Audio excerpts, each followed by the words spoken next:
Today, we will talk about top 5 serial killers. 5. Ted Bundy. Ted Bundy loved the attention his murders garnered him, and many in the United States were more than happy to give him that attention. The western U.S. was his hunting ground, with an unknown number of murders piling up, mostly college-age women, from Washington and Oregon, all the way to Utah and Colorado. Bundy was once arrested in Colorado and convicted of kidnapping, but he escaped custody, moving to Florida, where he killed multiple times more. Bundy's final arrest and its aftermath captured the attention of the nation, as the accused murderer acted as his own lawyer during what is believed to have been the first televised murder trial, welcomed interviews, and boasted of the fans he had created. 4. Pedro Lopez. One of the world's most prolific serial killers might still be out there. Pedro Lopez is linked to more than 300 murders in his native Colombia and in Ecuador and Peru. At least one. Third of those murders were tribal women. After Lopez's arrest in 1980, police found the graves of more than 50 of his preteen victims. He was later convicted of murdering 110 girls in Ecuador and confessed to 240 more murders in Colombia and Peru. The monster of the Andes didn't even spend 20 years in prison, as he was released in 1998 for good behavior. More than 20 years since, his whereabouts remain unknown. 3. A.J. Holmes.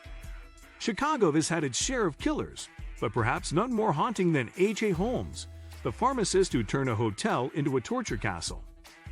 Ahead of the 1893 World's Fair, Holmes moved to Chicago and started outfitting a 3-story hotel with all manner of nefarious contraptions, including gas lines, secret passages and trapdoors, hallways to dead ends, chutes to the basement, soundproof padding, and torture devices strewn throughout a maze.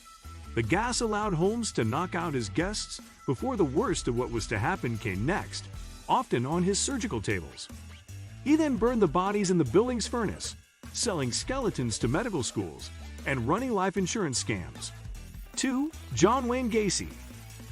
A construction worker known by his suburban neighbors as outgoing, John Wayne Gacy was involved in politics and even acted as a clown for birthday parties. He was no clown. Gacy came under suspicion in 1978 when a 15-year-old boy, last seen with him, went missing. That wasn't the only time families of missing boys had pointed fingers at Gacy, but it was the first time authorities took them seriously.